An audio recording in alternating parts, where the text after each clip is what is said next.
Welcome to the 4th episode, another week of the Man Panel. Whoop, whoop, whoop. This week we have a special guest by the name of Micah Larson. It's his first time on the show. Welcome, Micah. What's up? How's it going? What's going on? So we've been talking a little bit, like, did you finally settle on your manly name?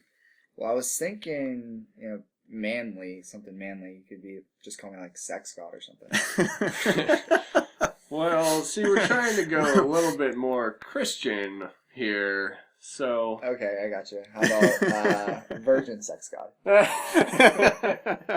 Alright, yeah. Okay, we'll work on it. Sold, not really. We'll work on it. We're gonna, figure it for out. right now, we're just gonna call you Captain Anything. Captain Bubbles. Bubbles. We'll Captain call him Bubbles. Captain Bubbles Captain for this episode.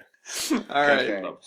Well, now that we got that settled, That's pretty manly. It's manly. It's extremely manly. Bubbles are awesome. Captain Pink Bubbles. Would you like to come up with a pink bubble backstory to your pink bubbles? Yes. Yes. I was in Nam. And my only companion was a bubble. Okay, I'm done. Was it like SpongeBob? You had a bubble buddy? A bubble buddy. Yeah, you heard it here first. Captain Bubbles and his bubble buddy. Anyhow. So this is another week of the Man Panel, and we have some manly news here for you. And Jack Lummer, take it away. Okay, let's see here. So the first thing that I saw was this dude. He was living alone in a cave for 10 years. Basically, he got sick of working for the man. The man. Keeping him down and everything. So he went off and lived in a cave with his dog. And this guy must be some sort of creative genius / stone carving master or something, because you should see this guy's house.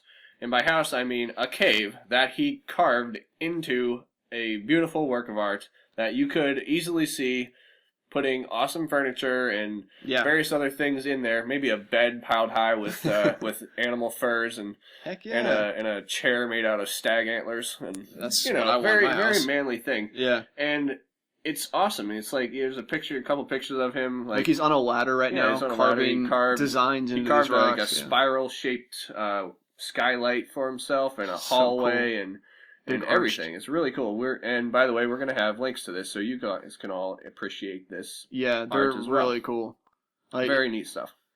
I mean, a lot of spiral patterns. He actually has there's some, it looks like a pillar just has like these waves on it. I don't know. It's really cool, really intricate carvings.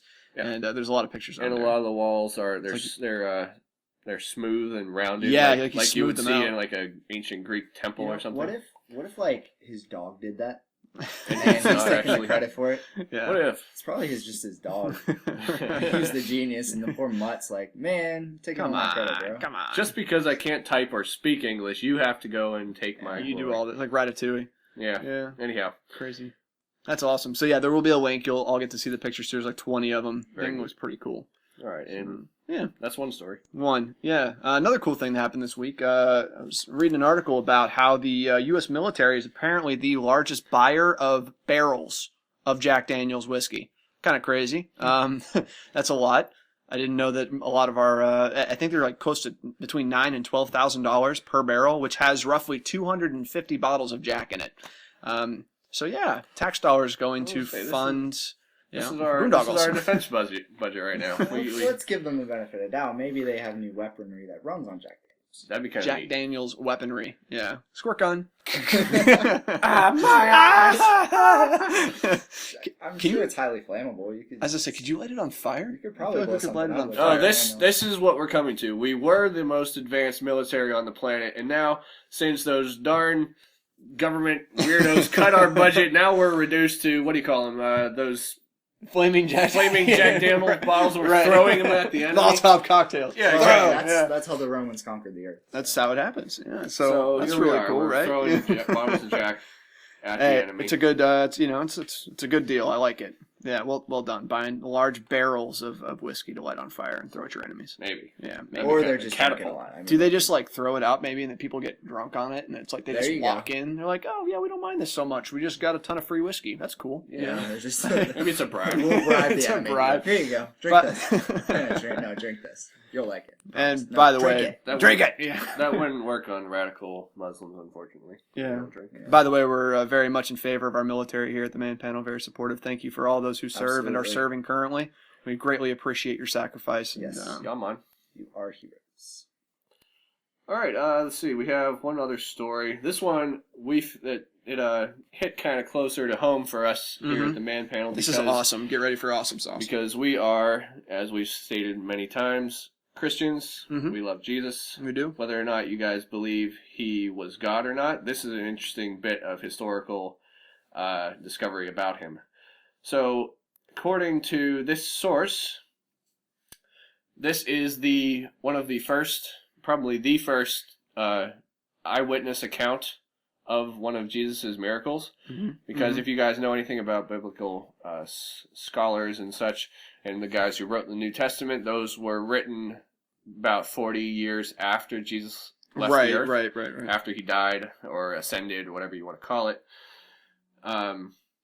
So this is a piece of parchment that was found in the archives of the Vatican, and there's this highly educated PhD fellow who's been hired by the Vatican to go through these ancient documents, and he found one by apparently a famous Roman historian by the name of Marcus Velleius Paterculus, or Paterculus. Paterculus? There's some Just take that there's and some weird names. give it a Roman accent. That's Yeah. what I got. Yes. Anyway, so this famous historian wrote about a miracle of Jesus Christ that he first saw firsthand, and it describes a journey that this historian took from Rome, or excuse me, from Parthia back to Rome that occurred in the year 31 A.D. And he describes several different things happening. One of them being a big sandstorm, and then it goes into this little bit about him going into a small city in what is modern day West Bank. Mm-hmm. And he describes the arrival of a great leader in the town with a group of disciples and followers, causing many of the lower class people from neighboring villages to gather around them. According to Velleius, the great man's name was Iosius de Nazarenis, some weird Greco-Latin translation of Jesus' Hebrew name. So, says upon entering the town, Jesus would have visited the house of a woman named Elisheba, who had just given birth to a stillborn child. Jesus picked up the dead child and uttered a prayer in Aramaic to the heavens, which unfortunately the author describes as meaning incomprehensible. Some weird Latin word there again. Emenesis. I should probably take Latin if I want to read these things. Anyway, Jesus muttered an incomprehensible prayer to the heavens. To the crowd's surprise and amazement, the baby came back to life, almost immediately crying and squirming like a healthy newborn. It's very interesting. They've done a lot of tests and analysis about it, and a lot of people don't want to jump to conclusions yet. They want more scientific studies to be done, but this is considered to be from a reliable historical source, and very interesting that this has been found that's been outside of the Bible. So what we know about Jesus is actually we're kind of filling in some, or confirming some things that the Bible said that many people have doubted over the years. Mm-hmm. So we find that very cool. Yeah, it's a pretty awesome story, actually. I mean, another account of, awesome stuff that happened in the time frame when, Jesus was roaming that area that's not, from what we would know as, the biblical texts. It's really cool. Yeah. So, yeah. Very, very, very interesting stuff that's happening in science and history, and gotta love something that points back to Jesus. Mm-hmm. We do. Oh, we do. Yeah. So, anyway. Yeah. What are we on to here? Looks like we're on to some manly stories. Oh, some fun stories that happened this week. Okay, why don't you take it away there, Green Giant? So we have a lot of cool stuff that happens during the week. I live in the Wilmer Ding, or the Ding, as some people know it. Dinger. The dinger. The dingaling. And I thought we were trying to keep this PG. So, in the ding, some interesting things happen. And my man Jack Lumber here lives right down the street. He's actually like 3 doors down, but we have some pretty cool stories. And I was talking with one of our friends earlier this week, and he said we could actually probably compile a book of all the interesting things that happen here, whether it's finding people outside in your bushes with guns that don't work because they had the wrong bullets, or bar fights and random people like walking behind your house, like happened to me. So there's this parking lot back behind the row of apartments we live in, and this guy, I was with a friend of mine, Paul, and he's helping me bring in my Christmas tree. We just did some Christmas shopping, bringing it back in to set it all up. And this guy comes out of nowhere. Now, my backyard's like a 10 by 10, so it's not huge, right? And there's you can walk to it from the little drive-through. But this guy comes out of nowhere, kind of, I don't know, scraggly looking, wearing flannel, just, oh, hey guys, I was walking by and I was wondering, did you see that deer? Nope, just pulled in, like, going inside to take these decorations inside, put stuff up, whatever. Oh, yeah. So he's pointing around, he's pointing over by these bushes. I swear I thought I saw it come over here. It's hobbling. I got hit by a car or something. And, okay. And sure enough, actually, as soon as he stood up, the thing stood up. Like, as soon as he was pointing at those bushes, it stood up. And so it started, hobbling away. And it was definitely hit by a car. But it was a big deer. Like, this thing had, like, 10 point or something. It was big. But it's it's hobbling off, and this guy keeps going. He's, hey, and you guys got a bow. I'm gonna take it down. I don't want it to suffer or anything. I was like, what? Like, no, I don't have a bow. And I'm not, that's so weird. Oh, well, you guys got guns. Well, yeah, we're carrying, but nothing we're going to discharge within city limits. Yeah, it's, and, it's like a 22 or something. We're like, no, like 45s, So start the lawnmower, so this guy's like, oh man, that's too bad. So he's like starts walking off after this deer and pulls out, I kid you not, a 10-inch blade, like out of his pocket, like this massive knife, just pulls it out. Well, have a good night. He's walking off after this deer, pulls out a huge knife and just follows it down. I don't know what happened. I was looking around the next day, like just kind of nonchalantly looking, like, oh, I wonder if this deer. Nope, no deer. So either he followed it a long ways, or he dragged it back to his house. Because, I don't know what happens. He was going after this hysterical. Only in the ding. Well, Only in the ding. Good I times. hope we got it. I mean, best of luck to the guy. Yeah. Best of luck, indeed. I mean, this thing is quite tasty. Yeah, it's delicious. So. Although I feel like you're part owners to that venison, as it was in your backyard. It was in the backyard, yeah. It wasn't slain on your property, though, so right, I don't really know. Right. So I wonder, if you got it down the street, you probably don't want to fight someone who carries a 10-inch blade. 10-inch knife. Whatever. He didn't. He was asking Chris if he had a gun. So he didn't have a gun. So we were the superiorly armed people in that situation. That's my deer. That's my deer. Yeah. Sir, you have to pow! Just kind of, that could have been a bad day. Could have been a bad day. For the deer, it probably was. For the deer, definitely bad. Either way, it's going down. I mean, yeah. Oh well. Anyway, so moving on to let's see here. Manly. We got some manly tips for you guys. Excuse me. I got another story. I got ahead of myself. You guys ever see a flying V, not from the Mighty Ducks? Right. From like a flying V of geese? Yes, geese in the sky. They fly up in the sky and they do a V formation so that the leader kind of hits all the air. Takes the brunt of it, right? Takes the brunt of it and you kind of draft, the other ones draft off of him. So it makes it a little easier for Makes it easier to migrate. So normally speaking, the geese will take turns being the leader in the V, so that they can, get to where they're going and all be healthy and happy. Exactly. So this is what I saw this week. I saw a flying V. They took off. They were flying. All of a sudden, every other goose in the V takes off and flies a different direction. And the leader of the V, he just keeps flying. I'm like, and I'm thinking, what was wrong with that goose? Who's that guy? Was he just, did they not like him at all? He's this weird goose. He's just a little bit off. The other geese are like, hey guys, let's go steal bread from the little white kids at the park. And Gary's there. He goes to the park, but he's in his LARPing gear. Right. And he's like, have at thee, beast. Give me bread.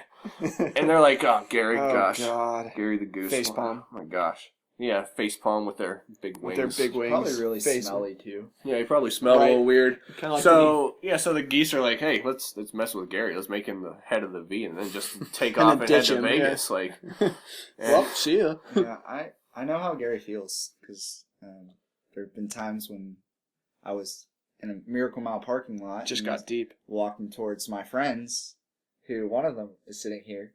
And as I approach, they bolt in opposite directions. And I'm like, no, I'm not following you. So I sit down and end up having a really nice conversation with a 92-year-old man about Chinese food. So it was pretty awesome.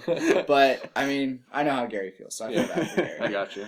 Maybe Gary ended up in a bar sometime later, and he's like, I don't know what happened, man. They were all behind me. Everything was going great. I was leading the V. It's probably his first time leading the V, too. Might have been. He was probably really excited about it, and those other geese were jerks to him and just left. Just gone, He went and joined the military and got Jack Daniels. Yeah, maybe. Take advantage of that nice perk. Good action. Well, anyhow, that's I feel the bad story for of Gary, Goose. Poor guy. Maybe he deserved it. Who knows? Maybe he was messing around with one of the other gooses. Could have been like the jerk of it or something. Yeah, right. Jerk goose. Exactly, the jerk goose. Let's let him be. He's gonna get shot. He's just like, let's let him go. Maybe he'll get knifed by that guy with the 10-inch blade. You see that goose floating around? What? Expert knife thrower. I'd be afraid. Thought I got him. I thought I got him, but exactly. Oh, creepy stuff. In the ding. Anyway, on to manly tips. We got some awesome tips for you today, given the season. Let's see here. So we think that buying gifts, we kind of subscribe to the same philosophy as the great Ronald Swanson. Ronald Swanson. That's what we do for many things. Mm-hmm, From the hit TV show Parks and Recreation. Great show. If you haven't seen it, definitely take a look. Excellent show. But anyway, he said at one point that people who buy things are suckers, quote unquote. And that means that all of us here are suckers because we have not attained the level of mastery that Ron Swanson has in making things. But if you have, and if you can follow instructions on YouTube or IKEA, God forbid, if you can actually decipher those hieroglyphs. So bad. Anyway, it would be pretty darn cool to make something. In fact, a lot of people actually they do enjoy handmade gifts because they feel like you put more of your heart and soul into it than buying a card or something like that. You know? You should take advantage of that. Make something cool. Make a birdhouse. Exactly. Unless anything. I'm not a big fan of gifts giving. I don't like giving gifts. I don't like getting gifts. It's just not my cup of tea. But you make me something. I don't care, even if it's like one of those candy necklaces that you strung together yourself. I will enjoy that candy far more than when you bought me. So make me something. Yeah, it doesn't have to be complicated. Like you could make yourself one of those turkey hands. Turkey hand, yeah. I was thinking a really simple like beginner's origami. Like you could do the state of Colorado. Or a map, like a map. You could fold it into a map, or maybe what else? Maybe a newspaper shape. Newspaper shape. A book shape. Your basic folding. Half by half. It could be a flag. It could be a flag. Yeah, it could be a great. You fold it corner to corner. Anyway, easy origami. It could be something you don't know a lot about wood carving. Make someone a hot dog stick.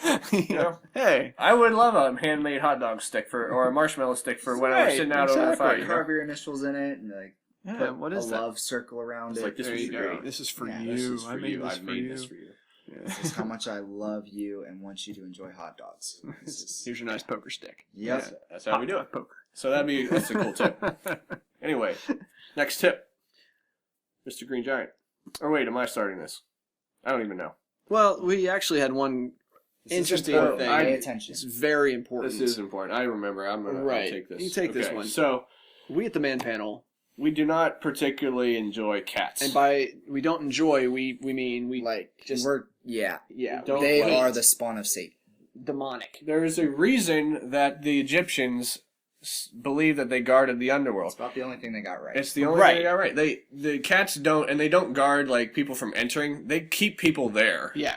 They keep people there, and it's just they guard that place. Cats are evil. They guard evil. the exit to the most underworld. Problems in the world are, I could say, ascribed to cats. I say that confidently.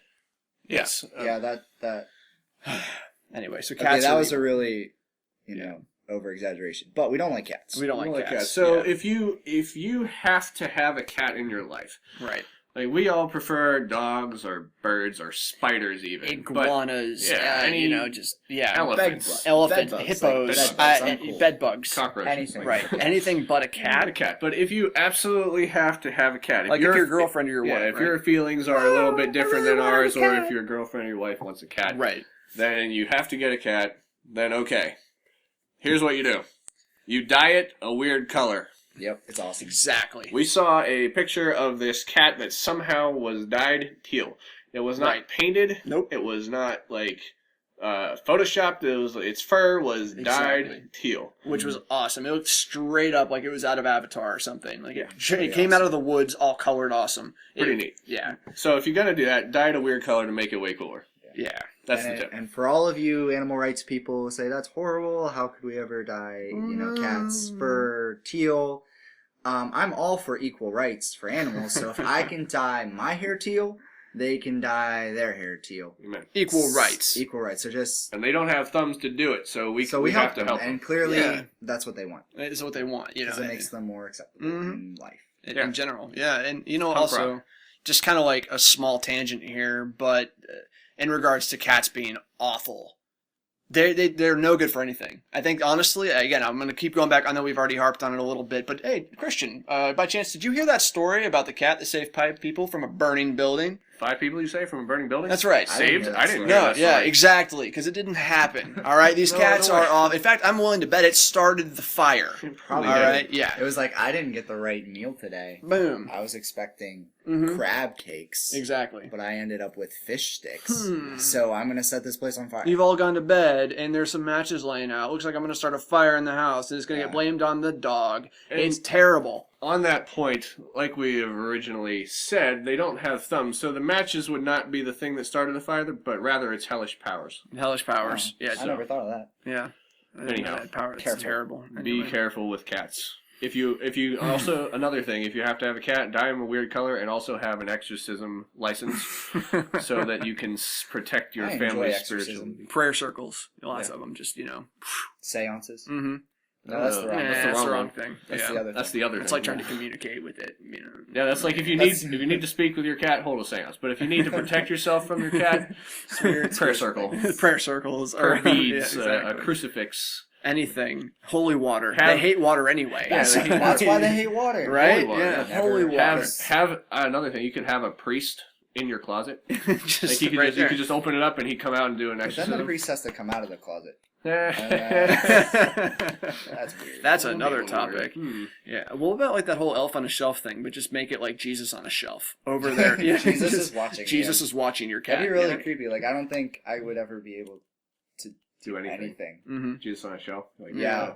Like, never mind. The whole Yeah. concept of elf on a shelf in itself is It's very- terrifying. It's very creepy. It's yeah. ridiculous. I mean, like the concept is he's going to watch you and he's going to make sure you don't do anything bad or report it to Santa. No thanks. You know, no, thank you. No, not interested. Creepy. I don't Speaking know. of Santa, Did you hit your brother? No, the elf said you did.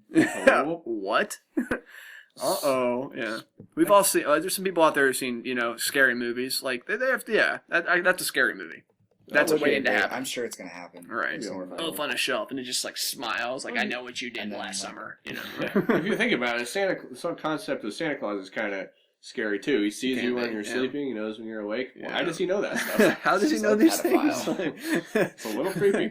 Creepers And 101. he wants children on his lap all the time. Yeah. Well, Ugh. speaking of which, we are going to do next week a better origin story for Santa Claus because we think the one we have now is a little bit too dumbed down and Seriously. fattened up and Americanized. We're Right. going to make a better one. So All stay those tuned for movies that. out there are just awful. I mean, like, okay, so not awful. They're just incompetent Santa Claus movies. Like, how is Santa Claus, this epic guy that can traverse the world in a night, Mhm. right, in one night span, and he's always falling off roofs and dying, or Tim like, Allen has to take over for has to him. take over, or he's like inept and can't do his job because the people don't believe enough, so he has his little turbo, whatever.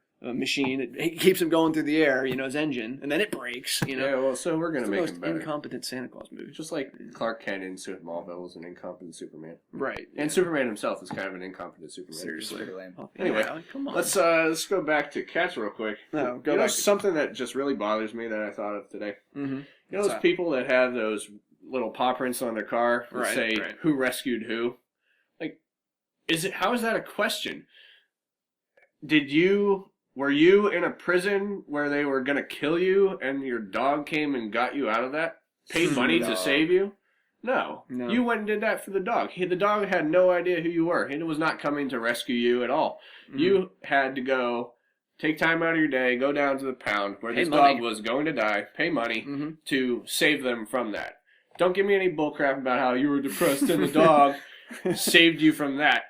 Who rescued who? You rescued the dog. The dog did nothing for you. He became your friend after you rescued him. Right, that's true. And maybe not even that. Some dogs are stupid. Some dogs can be stupid. Anyway, that's my just to even out the cat stuff. That's what grinds my gears. Yeah, so, fair enough. Tell us how you really feel. That's how I really feel. Okay. Just making sure on that one. What kind of dog is the optimal dog? Like the size? Like my mom has rat dogs. They're little tiny, and there might as well be cats, right? I believe that's another Ron Swanson. Any dog under 40 pounds is a cat, and cats are useless. That's what he Ron said. Swanson, quote unquote. I feel the same way. I feel like you need a bigger dog. I like big dogs. Big dog, right? Like a wolf dog. Like a big wolf. big old wolf. Yeah. That you cannot control with a leash. It just has to be so well trained. Like it knows you well enough that's like, I respect you. Yeah. Yeah. Like you've earned its admiration. Yeah, maybe like a lichen. Yeah. Something that could harm you but won't. Yeah, because it knows who you are. You could ride it to work. Right. Yeah, that's a good one. You are the alpha male. Yeah, I like that. You do some sort of Pocahontas thing where you're like painting with all the colors of the wind, riding the wolf to work, I got a picture kind of like of you on a wolf, just arms spread wide like Titanic, just riding it into work. I'm on top of the world! Yes, enjoy this. Epicness. Sometimes. I can see that happening. Yeah, it'd be fun. Yeah. So, anyway, back to some encouragement. This is our last segment of the show here. We, in this holiday season, we stressed in this last episode that time with friends and family is crucial, right? We really need it. It's a great time of year to do it. I mean, what better excuse than to get together, exchange gifts and food, and just spend some time with one another. And so I was reading a story, and we'll post the link on this as well, from The Art of Manliness. It's a website that has some pretty cool just insights into life and what it's like to be, a man of honor and to, all that jazz. And it's really cool. So we'll put a link on there for your enjoyment. But the story that they had talked about some reasons why we don't necessarily pursue one-to-one, like in-person friendships.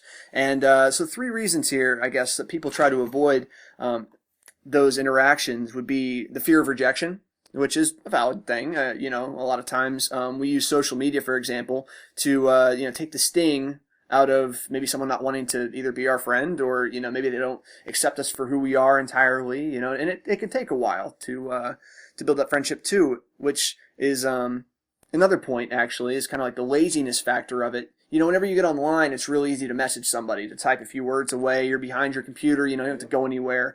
So it can take a little more effort on your part to actually get up and go see a friend. Like it's a little more effort, and people don't always want to put forth the effort to do so. And a third reason was just kind of how shy we are. The larger society is, the more people you interact with on a daily basis, and if people are shy to begin with, or even if you're not, sometimes meeting new people can be again kind of scary. That whole fear of rejection thing. So those are really kind of 3 points that that the story commented on, and we should really try to, honestly, it's good for people to get out and to go meet new friends and to, just kind of interact one-on-one in person. So try to get off Facebook and the social media platforms and really interact with somebody. Yeah, I feel like those friendships, the lasting ones that are true and deep and intimate and all those cool things, which is not necessarily unmanly for you guys out there. Don't be afraid to be open with your friends. Yeah. Anyway, one of my best friend who was here last week, Jack the Ripped, aka Paul Dalaba, he one time he had to stay late at work and